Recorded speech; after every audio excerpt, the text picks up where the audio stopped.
you just decide to start. I started out just saying, okay, I'm going to get good at it. I'm going to learn from it. I'm going to grow. And it started a while ago, started years ago, right? Of I'm going to work on systems. And so when people look at me, they go, man, sometimes they're like, I'll never get that good. And I always say, first off, don't limit yourself. God can do whatever he wants with everybody, and he can give you divine wisdom if he wants. If you ask, you shall receive. So let's not limit the power of that. What does freedom mean to you now versus when you started? A mentor of mine told me one time, he said, Josh, you can have control or you can have growth. You cannot have both. And what most people want is controlled growth. I want growth, but only if it looks exactly the way I want. And that actually aligns really, really well with... There are agents who sell homes, and then there are people who study the systems behind the sale. Today's guest didn't just jump into real estate hoping that it would work out. He reverse engineered it. Josh Pono spent nearly 8 years inside the real estate tech and marketing world, working with platforms like Boomtown, KV Core, and Inside Real Estate,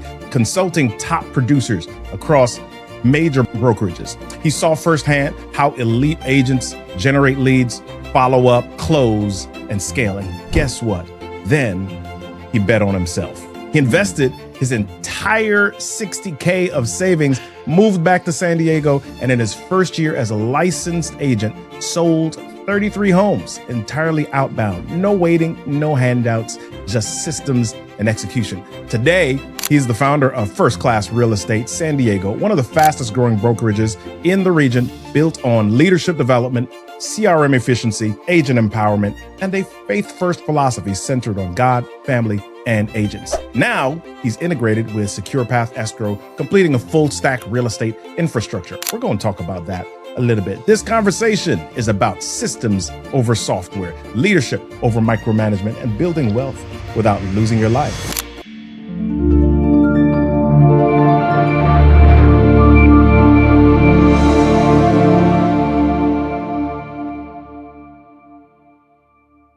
Josh, my man, welcome to the show. How you doing, my friend? Dude, that was probably the most amazing introduction I've ever received on any type of platform, man. Thank you for doing some research and just, man, like I feel bad because I'm going to be on other podcasts and we're doing a lot of stuff, and I'm just always going to be like judging it based on Robert's. Like they're going to be like giving me this amazing welcome, and I'm like, not as good as Robert's. Like, man, that's humbling. We try to set the bar here, my friend. We are the icons of real estate. Yes. I really love that. I never really thought about it like that. Well, nobody's ever said that you reverse engineered it, but that's what I did.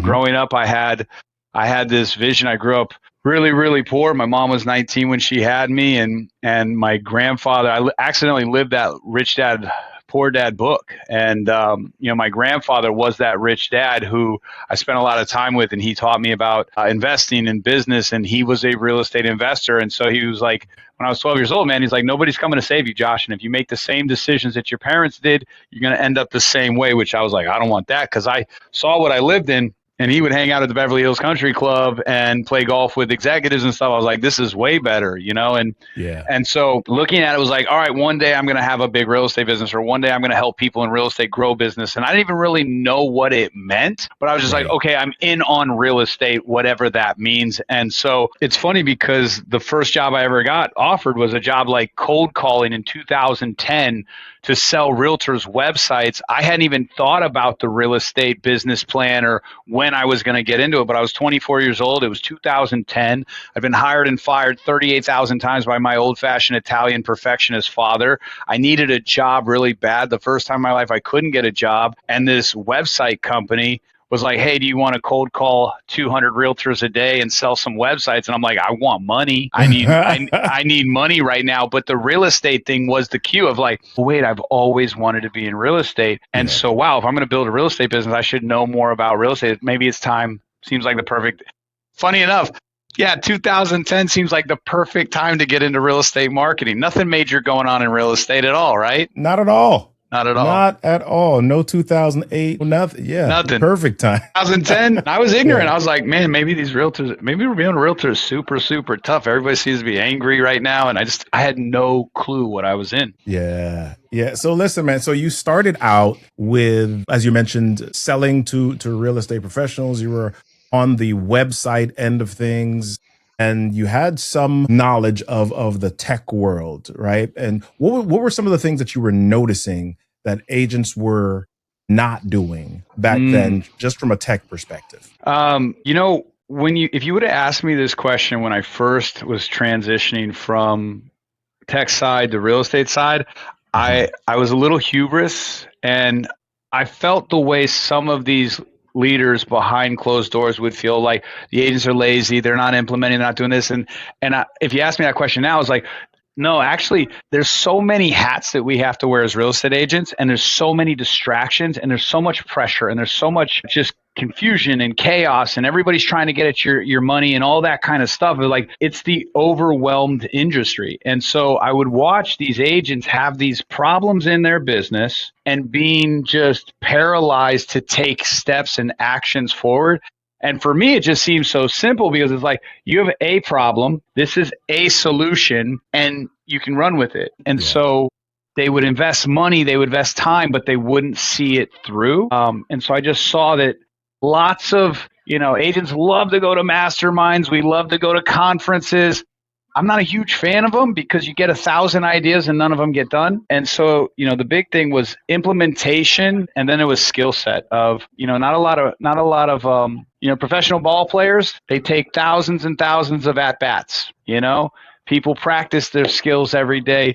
Realtors tend to practice when they get clients. Wow. That's an ouch statement. I was going to say something else, but that's an ouch statement. So you just mentioned something that's crucial. They have so many different options, so many different things coming at them. It's hard to know what to choose, what to implement, what to execute. So if I have to make some decisions about technology and my systems starting out, where should I place my efforts? I mean, CRM, yes, that's one big thing. We talked about KV Core earlier. When I was starting out as an agent, they were like, you got to use ACT. You got to use all of these different CRM systems.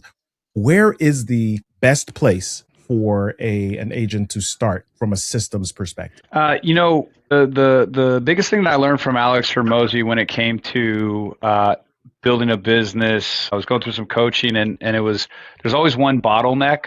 And so where's the bottleneck? For most agents, the bottleneck is getting more referrals and not losing out on deals, right? Like, oftentimes, if you have a database of 200 to 250 people, that name, email, phone number, and home address, if you have that, then you should be able to get 10, 12 sales a year. And if you're not, then you got stuff leaking out the back door. And if you are, and you want to grow that, then there's systems in place you can to just put that stuff on autopilot. And that's where I think a lot of agents, we just assume, and I'm guilty, by the way. I was so good at cold calling and generating new leads that I was like the worst person. I'm like, I could go try to convince somebody that's known me for 10 years that in 7 years they should buy a house from me. Or I could just focus on these leads coming in that say they have interest in homes. And so I was like the biggest offender. But what we've seen massively impact the agents that we work with is dial in the sphere of influence. Take care of the people that have supported you. Give back to those who are the people that are, I mean, it's not rocket science, right? But just really dial that in, making sure that your brand and your business is constantly growing on autopilot with relevant content and relevant posts that connect with your audience. Get that stuff dialed in so that you're not leaking deals out the back, and so that you're getting new opportunities coming forward.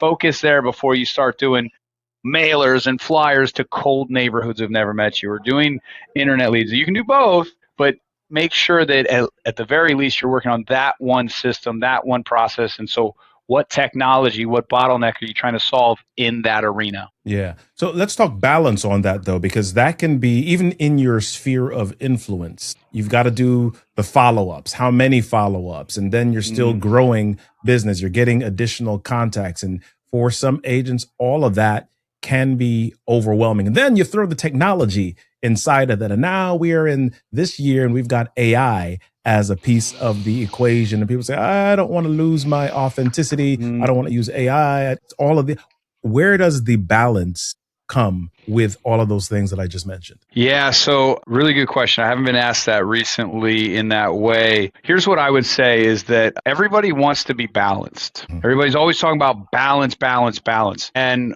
one of the greatest gifts, what agents want, I want to be authentic. I want people to connect with me. I want people to know that I'm not a commission-based realtor. I care about them. And I want to do that, but I don't want to be this aggressive type of salesperson.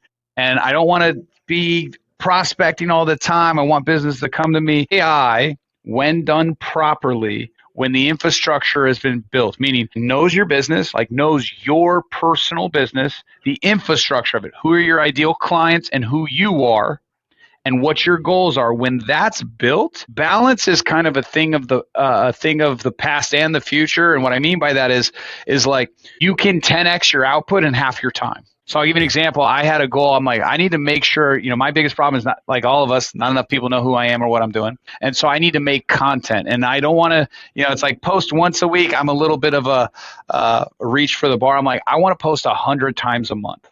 And I only want to work a few hours a week to do it. And everybody's like, you're crazy. And I'm like, there's got to be a way. How is Alex Hormozi posting 600 times? Well, he's got all these, this and that. I'm like, so I go down this road of, okay, if we program out AI to know who our business is, I use Alex Hormozi's I did some coaching with Alex and we have access to ACQ AI. And I programmed it out. I built out the content. I built out the core avatar. I built out the operating system. I got all that dialed in. And now we can do 250 pieces of content in what it used to take me to do 10. And I have an admin, right? But even with the AI, I can give that SOP to the admin. Hey, I need you to edit this way. I need you to do that. It sounds like me because I programmed it to be like me. So to that person who's like, I need balance. You just need to understand that it's not going anywhere. If you want more time and more production, which is what we've all been praying for, Lord, give me more opportunity and give me more time with the family. I want both. I want balance. Okay, cool. It is not for like, some agents are like, let me create these really gimmicky, funny videos. I'm the realtor on a unicorn. No, it's a tool to take all the jobs that we hate doing, like system process building, like content creation, all the stuff we didn't get into real estate for. It does all of those in a fraction of a time at more leverage, which all plays into that. But we have to slow down. And that's really where my focus has been this year of like, how do we apply that same exact concept at all the levels, at the brokerage level, at the agent level, at the client level. And it's game changing. If you're not spending time of learning how to build out the AI architecture of your business and the infrastructure in it, then what you're literally doing is deciding to go on a marathon every single day, but you're going to walk on your knees while everybody else is running. So you just mentioned a number that may be scary for a lot of people. You were talking about 250 pieces of content. Yeah. Why do I need 250 pieces of content as opposed to me putting out 5 or 1 per Realtors day? need 2. Realtors need 2 videos per month, 3 to 5 minutes long, evergreen, value-driven content that can be chopped up into 4 shorts, 2 long form, 3 to 5, 2 shorts each. That's 4 pieces of content, and that gets leveraged across everything. That's all you need to do buyers and sellers. But for me, I've got numerous businesses, right? I've got numerous different things, different avatars. And so I'm just highlighting the power of like, most of the time people say, I don't want I don't want too much business because, then I'll have no time. And anytime somebody says that to me, I just know that their infrastructure's fragile. Yeah. Yeah. And I asked that question because people will watch an episode like this and they're like, oh my gosh, Josh said 250. I got to shoot for 250. I got to do Alex. And they don't understand the why. What is the strategic approach behind all of that? So I wanted to definitely highlight that so that they can be aware. No, I appreciate that. And so what I want people to take away from this is like, you just decide to start. I started out just saying, okay, I'm going to get good at it. I'm going to learn from it. I'm going to grow. And it started a while ago, started years ago, right? I'm going to work on systems. And so when people look at me, they go, man, sometimes they're like, I'll never get that good. And I always say, first off, don't limit yourself. God can do whatever he wants with everybody, and he can give you divine wisdom if he wants. That's right. If you ask, you shall receive. So like, let's not limit the power of that. That first and foremost. The second thing that I remind people is like, you can actually be really good at it in one of two ways of just spending a little bit of time or getting somebody who knows exactly what to do and partner up with them. But, you know, like just get yourself a mentor that's in this space that has what you want, has the lifestyle, the morals, the ethics that you want. But understand that you can be competent quick. The expertise and the mastery comes over time, and your numbers are just going to naturally rise because you're going to do 1, 2, 3 pieces. Like if you commit to that, you're going to do 2, 3, and you're like, wow, for another 3 minutes, I could make a fifth and a sixth. And then those 5 and 6, I can add those to LinkedIn, which then doubles all the numbers, right? Because if you do 2 posts a week, but you got Instagram, Facebook, LinkedIn, that's 6. Yep. And then you just throw that on. So when you tell your VA to do that post, you say post it on Instagram, LinkedIn, Facebook, and YouTube. That's 4 times 2. Yeah. That's 8 right there. And then these little things just start popping up, and you're like, 250 actually isn't that many because there's 7 platforms. Well, Josh, you've got 7 platforms. Yeah, we had to log into 7 platforms inside of Go High Level and connect them, and now it's auto-posted, right? So where'd you learn that stuff, Josh? Because we just decided we're going to get good at this stuff, and then we went and did the first thing, and then the ahas come. Just start, people. It's so, I promise you, I'm not this like unicorn that was like, just spend time in it. And then it just unfolds and it unfolds and it unfolds. So you just walked through you just talked about some systems really quickly and easily. Just log into Go High Level. You talked about social media management. Go High Level can handle some CRM type of stuff as well. If I'm thinking about, okay, how do I get better at this? And I'm thinking about what are the systems that at minimum I need in order to scale or to operate with maximum efficiency right now. Yep. Take us through some of the systems that you recommend. 1, I'd get a Claude subscription, just a basic Claude GPT. ChatGPT is cool. That's fine. I would typically recommend Claude for various reasons, but get a AI tool that you pay for, $20 a month. And if you're stuck, you say, hey, AI, I want to program this to build my business and find out who my client is. And I want that. And it'll just talk to you. Just go down that process. 2, you got to have a CRM, right? You got to have a CRM. And 3, you got to have a phone. And everybody's already got a phone, right? Because if you have those 3 pieces, those are all the tools you really need to get you going. And as you get going, the rest will kind of just unfold. But the most important thing is just decide that I'm not going to get left behind. Decide that I'm going to stop working 5 times harder than I have to. Decide that it's okay to make more money and help more people, and it doesn't make you a bad person or greedy or any of that. Just decide that you can do more with less, and that is a possibility. Oftentimes, God will put a calling on people's hearts to do more, and then the voice that's programmed in their head that came from our traumatic relationships or the bad history or somebody that walked by and made a comment in a weak moment, we anchor that, and we give up on that next level because we saw somebody else fail as if the law of absolutes didn't apply to that. There are no absolutes except for there are no absolutes, right? Go ahead. You were saying. No, that's it. That's it. Yeah. Well, listen, man, this is fascinating. I had another question, but I want to make a left turn just a little bit. And people may not do this on podcasts much, but I noted several times that you talked about your faith. Several times you talked about how God leads you. How do you inject that into business building, especially in a secular world or in a space where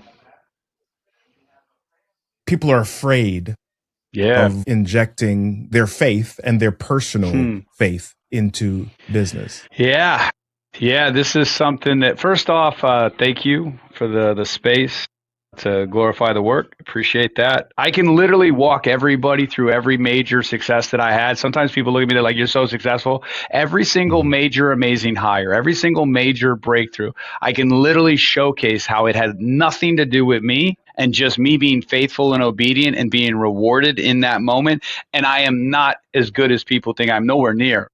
I am nowhere near, but that commitment he'll show up in amazing ways. So I remember I was wrestling with this, right? Of like, do I go all in on that? Right? Because there are definitely people that do not like that. Right. And there are definitely some rules in business, like, well, you shouldn't talk about politics, you shouldn't talk about religion. Those are rules. Society has some expectations as business owners. And so, here's the funny part is I'm sitting there thinking about, man, am I going to go all in? Am I going to do this? Number one, I realize I fear God's opinion of me rather than I do of man. And so once I realized that I would rather have everybody else upset with me or calling me names or doing things than disappointing him, then that was like, okay, well, we got to move. The human side of me still wanted to, like, am I doing the right thing? And so I literally asked my AI, hey, I'm thinking about going all in on this faith-centered thing. I'm thinking about doing this. What do you think? And he's like, I'm like, it's a he. But anyway, the response was, hey, oftentimes our fears are completely emotional. Statistically, 50% of people still identify with being a Christian in America. Great brands push and pull. You can't have one without the other. And so, the answer of, like, yeah, there's some people that have made some opinions about me, and there's some people that have said some things about me. And our commandment, love and give them grace and pray for them and do our thing. And you don't have to believe what we believe here. You do have to take ownership over our values, ownership, integrity, doing the work. But it becomes a stewardship. It becomes a form of worship to help people not just grow in business and systems, but also on the other side, because business and sales, whether anybody wants to admit it or not, is a spiritual game.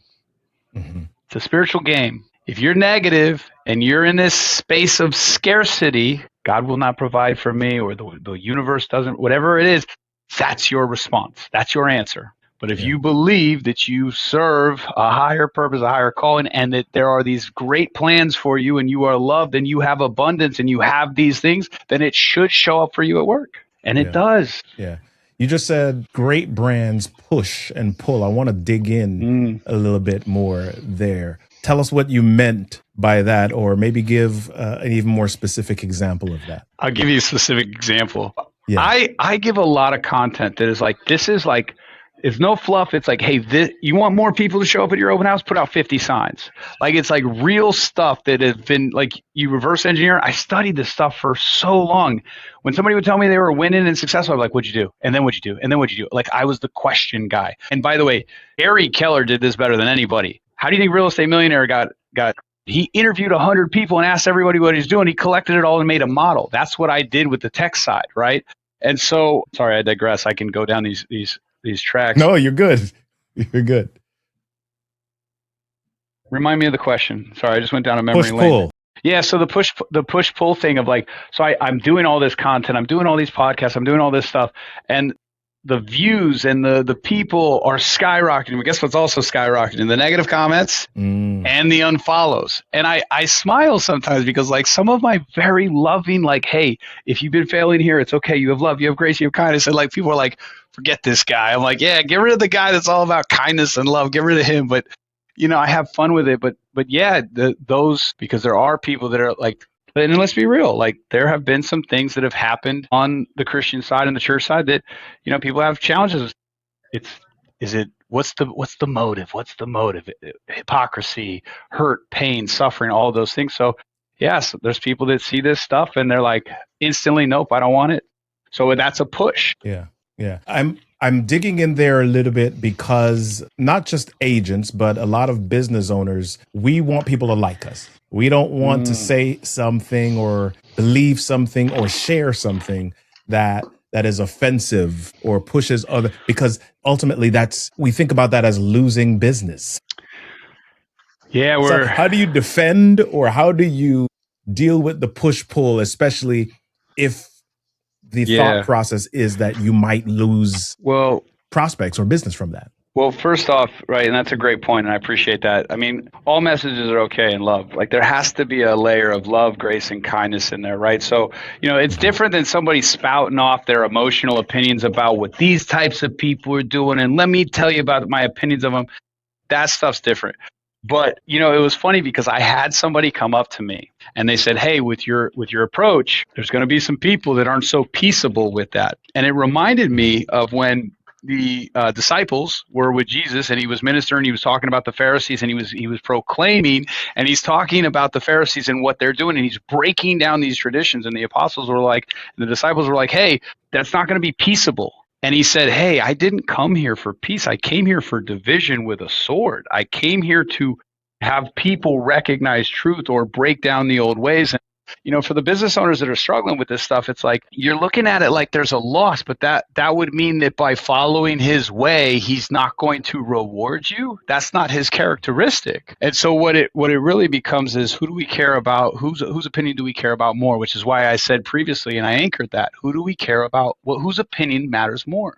Because I don't want to try to explain, because he knows the heart. He knows why we made the decision, and he knows what we were worried about. If I take care of the people around me and I serve them, and by the way, sometimes even when I serve people, they're humans. They don't always appreciate it, and that's okay. But we were given an example and a model of how to follow. Yeah. Take care of people. Love on them. This is good. Man, we could go so many ways with this conversation. we could do so many different things. You're in charge. You take it wherever you want to take it. Well, we got to land the plane, and we'll end with this question. When you started out, you were looking to build business. You wanted to design life a certain way. What does freedom mean to you now versus when you started? What does freedom mean to me now?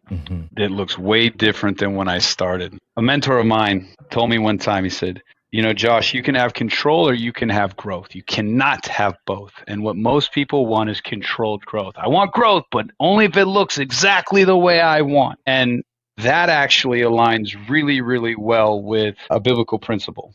What does freedom look like? It's just straight surrender. Just surrender.